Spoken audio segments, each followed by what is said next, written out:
Цивил медија. Во моделот на либералната демократија, партиципативноста на граѓаните е клучот на целиот систем. Значи, ако немате граѓани кои сакаат да учествуваат во тоа како се бира елитата која што ќе раководи и која што ќе ги застапува нивните интереси гласачки во државниот апарат и во демократскиот апарат, тогаш е нарушен системот на демократијата. Во таа смисла, слободата на изразување е клучен фактор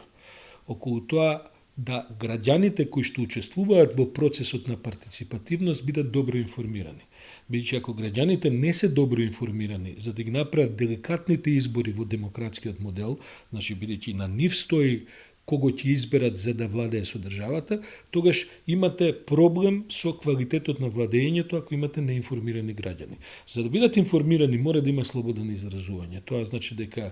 тој елемент кој што е на известен начин лепак помеѓу граѓаниното и владењето мора да биде оставен на начин да може да се слушнат што повеќе мислења, што повеќе ставови и контраставови, за да секој граѓанин може да донесе суд за тоа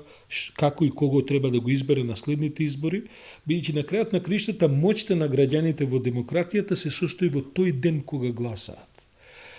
Тогаш тие ја максимизираат својот талок, својот, како се вика тоа, купон за учество во демократијата.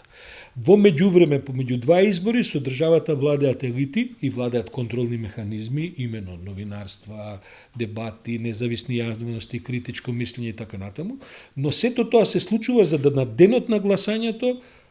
граѓанството, гласачите дадат потврда за тоа што мислат дека треба да се прави што е во јавен интерес. Затоа е слободата на изразувањето клучниот елемент во демократијата, затоа е таа гарантирана во сите меѓународни документи наназад веројатно 50 на 100 години од кога почна да функционира модерниот да кажем демократски модел, бидејќи се разбира дека без добро информирана јавност не може да има ни добар политички систем кој што ќе дава, кој што ќе продуцира потоа одлуки во интерес на јавноста. Се разбира дека слободата на изразувањето користи и како еден корективен механизам, затоа што инаку би живееле само во така наречени мајоритарни системи, кај што само мнозинствата владеат, што е пак една друга погрешно толкување на тоа што е демократијата, бидејќи во модерните општества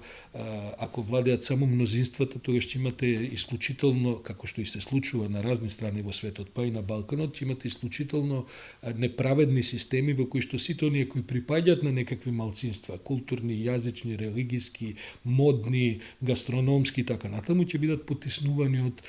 мнозинството. Затоа слободата на јавно изразување е и тој корективен фактор во кој што се балансира демократијата во смисла на заштита на сите малцински интереси кои имаат право на кохабитација со мнозинските интереси.